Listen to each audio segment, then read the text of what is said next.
నన్ను కన్న తండ్రి నా పాలి దైవమా, నా తపఫలంబు నా కుమారా, నాది చిన్ని ఒడుగ నా కుల దీపక, రాగదయ్య భాగ్య రాసి వగుచు. అత్తయ్య గారు, నన్ను కన్న తండ్రి అత్తయ్య గారు, నా పాలి దైవమా, నా తపస్సుల పంట.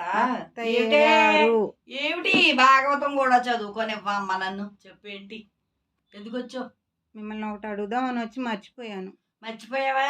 సరే కానీ నేను ఎప్పటి నుంచో నిన్ను అడుగుదాం అనుకుంటున్నాను, అది గుర్తొచ్చింది.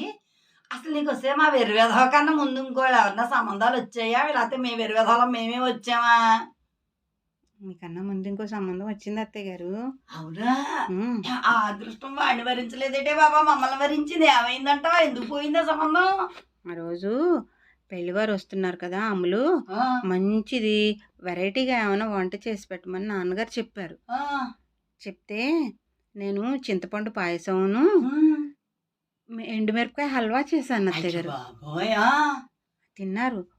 వాళ్ళకి పెళ్లివారు అందరూ వచ్చి కూర్చున్నాక అందరికి స్వీట్స్ అవి ఇమ్మంటారు కదా, అప్పుడు ఇవి రెండు పట్టుకెళ్ళి పెట్టాను. చింతపండు పాయసమును ఎండుమిరపకాయలు హల్వా పట్టుకెళ్ళావా? తర్వాత చాలా యాంగ్జైటీగా ఉంది. తర్వాత ఏమైంది? ఏమైందని మీరు కంగారు పడిపోకండి. వాళ్ళు ఒక్క స్పూన్ నోట్లో పెట్టుకుని మాట రాలేదా? కోపం వచ్చేసింది వాళ్ళకి అత్తయ్య గారు. మా నాన్నగారు చాలా కోప్పడు తిట్టారండి అత్తయ్య గారు. తిట్టారా? అయ్యో తిట్టారు. అవును అత్తయ్య గారు. ఒక్క స్పూన్ తిని లేచి నిలబడి తిట్లు మొదలు పెట్టారు అత్తయ్య గారు. మా నాన్నగారికి చాలా కోపం వచ్చింది. వచ్చి మా అమ్మాయిని మీకు ఇవ్వం పొమ్మని చెప్పి క్యాన్సిల్ చేసి పడేశారు అత్తయ్య గారు.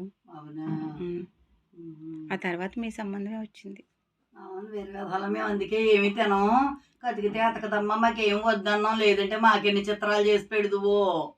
ఇప్పటికీ మీరు మీకు ఇష్టమైన ఉప్మా చేసి పెడుతున్నా కదా అత్తయ్య గారు. అవునమ్మా, పెడుతున్నావు.